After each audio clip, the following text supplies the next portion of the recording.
Today's episode of Because of You brings us into a story that reflects both the heart and the reality of modern LGBTQ+ family building.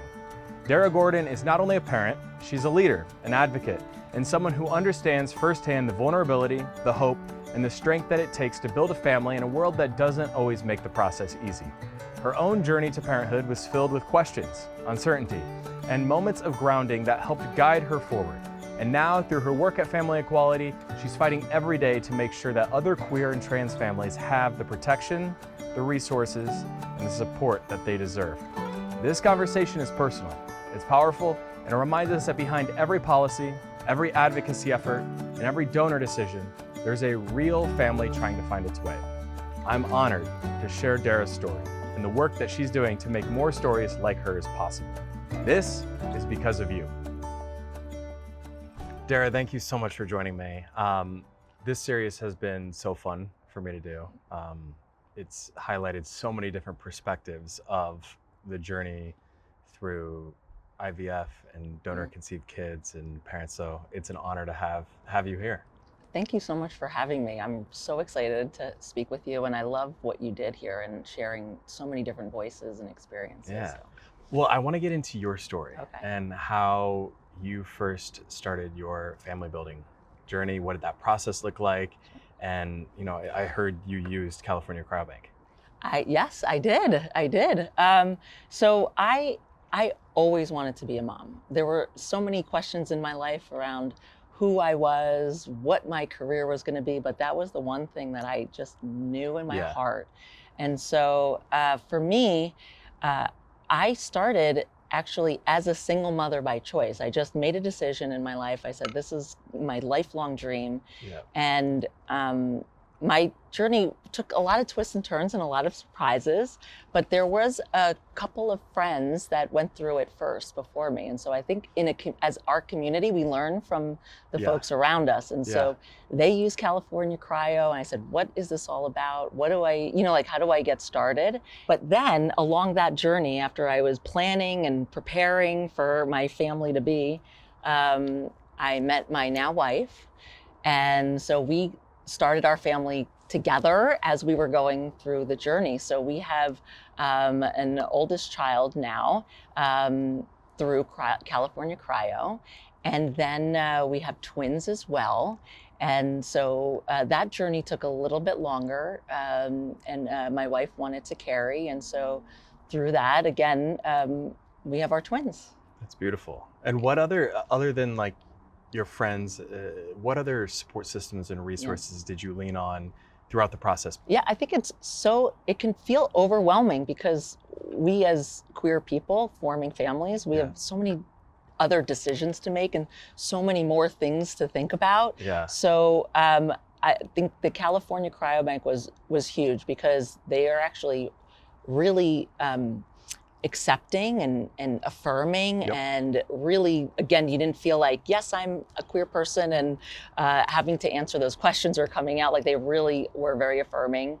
The other thing, I think I really leaned on resources and other supports because, again, things you don't think about like legal protections and how do we need to go about, second parent adoption and all of those questions. So I think as I built like our community of support, is like really where I felt grounded and like ready to go. Yeah. And our community like locked arms. I had friends that were like, go do this. We were a little bit trailblazers in our little circle of friends doing it. And so everybody was sort of like circling around us and helping us find the resources and the legal teams. And so this series covers donor conception from all different angles.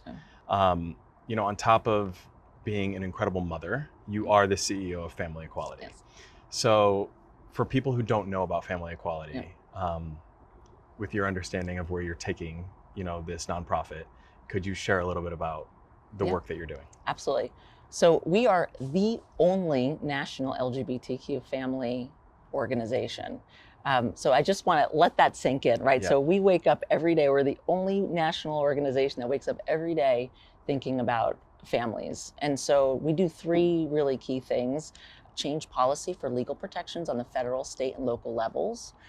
We connect. So think of ACE, right? We connect.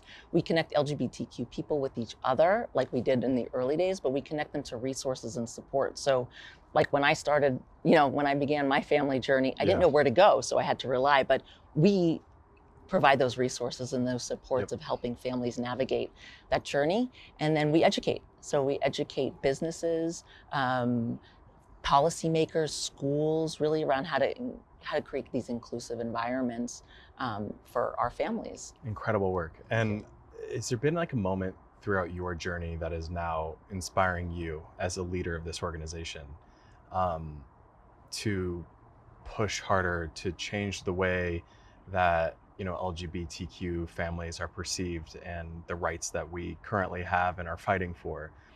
Yes, I was waking up almost every day worrying about my family, and so I think there was a moment also where we went through a second parent adoption, for our oldest, and the legal fees and the letters we had to go through to say we're good parents, and to have to to have our child see that. And so this was just the perfect opportunity for me to not only wake up and say I'm going to do something about this, and I'm going to help other families. Totally. Well, so we talk a lot about sort of the daunting and the work that has to be done, but what gives you hope heading into 2026 about LGBTQ plus family building? So what gives me hope is the light and the joy of like our families. There's so many of them. Like we are not stopping. We are living our dream and we are pushing forward. So I really lean on that, and we're making progress. I mean, we're fighters. We've been good families forever, right? Like we're raising good children. We're raising good children. We're good families. We're good contributors to society. Like we're here. We're not going anywhere, and we're going to keep going. And so I think that gives me hope. And when we bring ourselves together as a community, the energy, the inspiration of what's possible is just unlimited. Totally. What policies or advocacy changes, in your opinion, would make parenthood more accessible for our community and, even the marginalized communities within our community? I think there are like 3 really significant barriers. I think one, just the legal barriers of being able to, form your family, adopt, have access to that, and protect your family. And so those are really critical, right, to allowing us to thrive and flourish. The second one is the financial barriers are really significant for families. And so I think even for our family, forming our family, we saved our entire lives and careers. And we took that to create the family of our dreams. And then for us, we didn't have the money to put a down payment on. It's like you have your family, and then you're like, oh my God, my nest egg is completely gone, and now there's a home, and then there's college. And so I think it's worth it though. Oh, it is completely worth it. It's completely worth it. And we have a village that helped us. And we had a village that helped us get there. But I even think about my own experience learning from other experiences, like even adoption now on average is $50,000. And so to your point, like low income or folks that don't have access to additional funds, lawyer fees and things like that, it's a huge barrier for us. And so those are the areas that we really want to provide resources and supports for our families, so they are no longer barriers to forming their family. Is there any like perspective now that you have looking back on your journey that you wish somebody would have shared with you early on, or any advice that you now give people that you've learned the hard way? I would tell folks that if you're having, like if it doesn't happen right away or it is a difficult journey, you're not alone. And, keep going. It's worth it. What would your message of hope be for the future of LGBTQ plus families in our country? My message for families in this country would be love and light and joy will always overcome the darkness, and that you're not alone. And family equality is right beside you, just like they were right beside me along the journey. Beautiful. Darra, thank you so much for joining me. This has been incredibly inspiring and helpful, and I really appreciate your vulnerability and also just like your courage to continue to lead family equality in the right direction and to Mm. fight for families like ours. So I really appreciate it. It's an honor to be a part of your organization. Thank you. Thank you. Mm. Yes. You rock.